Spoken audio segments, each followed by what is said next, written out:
विद्यम coaching and counselling सेंटरच्या भाषण कौशल्य विशेष बॅच मध्ये आपल्या सर्वांचं हार्दिक स्वागत. आज आपण बोलावे कसे या विषयावरती चर्चा करणार आहोत.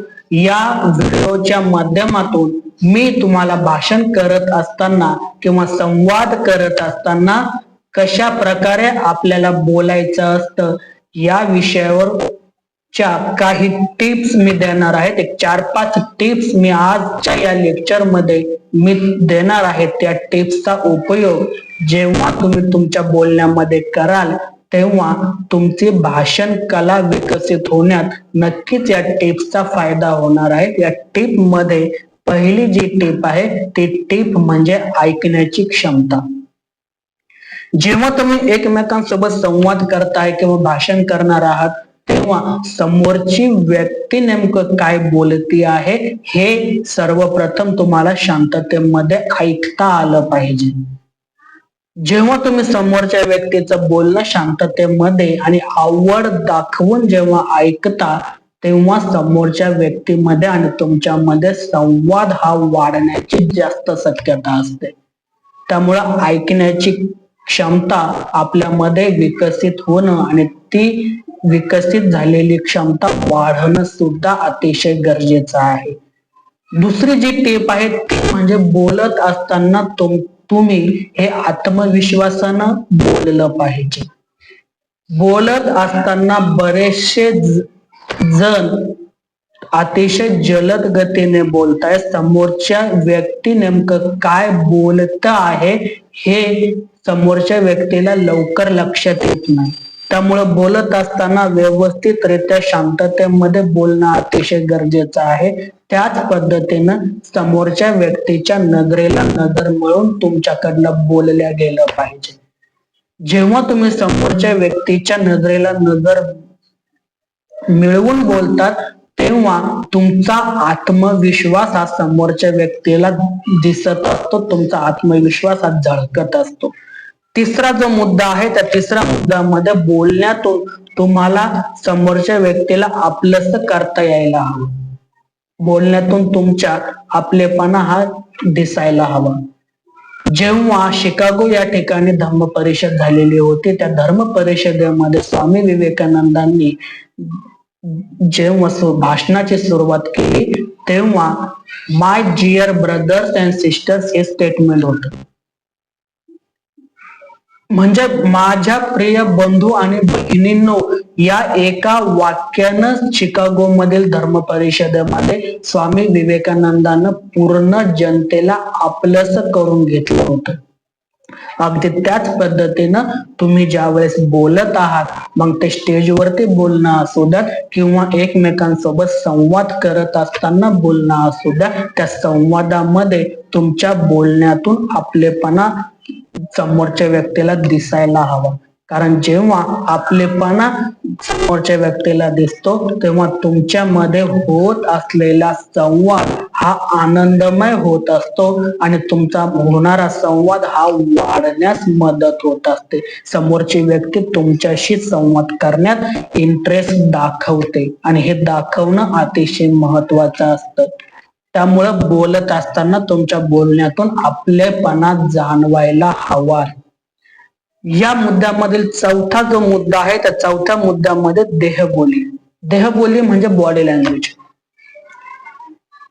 जेव्हा तुम्ही बोलत आहात आवश्यक त्या ठिकाणी तुमचे हातवारे करणं गरजेचे असते किंवा चेहऱ्यावरील हावभाव सुद्धा समोरच्या व्यक्तीला दाखवणं अतिशय गरजेचं असतं.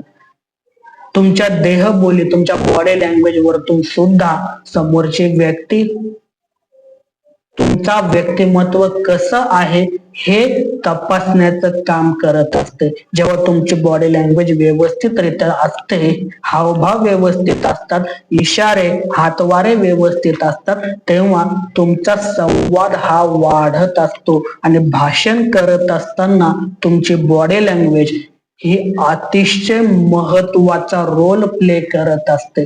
कारण जेव्हा तुम्ही भाषण करायला उभे राहतात तुमच्या बॉडी लँग्वेज वरतूनच पब्लिक खेळण्याची क्षमता तुमच्यामध्ये विकसित होत असते. त्यामुळे बोलावे कसे या विषयात बॉडी लँग्वेज किंवा देहबोली हा मुद्दा अतिशय महत्वाचा आहे आणि यावरती काम करणं सुद्धा अतिशय महत्वाचं आहे. यानंतरचा जो 5वा मुद्दा आहे, या 5व्या मुद्द्यामध्ये आवाजाचा चढ उतार योग्य असला पाहिजे. तुमच्या आवाजामध्ये हा व्यवस्थितरित्या उपयोगात आणला गेलेला पाहिजे. बरेच लोक ज्या वेळेस बोलतात तेव्हा सुरुवातीपासून तर शेवटपर्यंत त्यांचा एकच सूर असतो.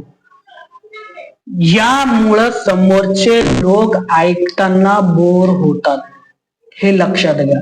ज्या ठिकाणी आवश्यक आहे त्या ठिकाणी तुमचा आवाज हा वाढता सुरामध्ये पाहिजे किंवा ज्या ठिकाणी आवश्यक आहे त्या ठिकाणी तुमच्या आवाजाची तीव्रता ही कमी असणं सुद्धा गरजेचे आहे. जेव्हा तुम्ही एकमेकांसोबत संवाद करता तेव्हा तुमचा आवाज हा सॉफ्ट असणं गरजेचं आहे. नरमाई तुमच्या आवाजामध्ये असणं गरजेचे आहे.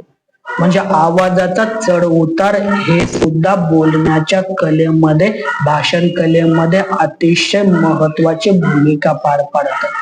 या सर्व मुद्द्यांचा ज्या वेळेस तुम्ही एकत्रितरित्या तुमच्या बोलण्यामध्ये उपयोग करता त्यावेळेस कळत न कळत तुमचं व्यक्तिमत्व हे झळकत असतं. तुमचं व्यक्तिमत्व विकास होत असतं आणि या व्यक्तिमत्व विकास होण्यामध्ये तुमचं भाषण कौशल्य हे अतिशय महत्वाची भूमिका बजावत असतं. माझ्या बऱ्याच विद्यार्थ्यांनी ज्या वेळेस बाहेरच्या स्पर्धेमध्ये भाग घेतला तेव्हा बरेचसे विद्यार्थ्यांचे पारितोषिक किंवा नंबर येण्याचं कारण एकच असतं. कारण जेव्हा विद्यम कोचिंगची भाषण कौशल्य बॅच सुरू होत असते तेव्हा विद्यार्थ्यांवरती पहिलं काम जे केलं जात असतं ते म्हणजे देहबोली किंवा बोलावे कसं ह्याच मुद्द्यावरती जास्तीत जास्त फोकस या बॅच मध्ये केलेला असतो.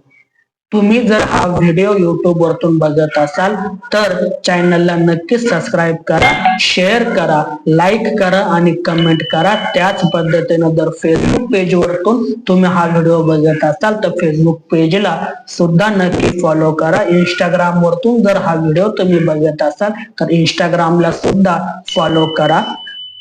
धन्यवाद.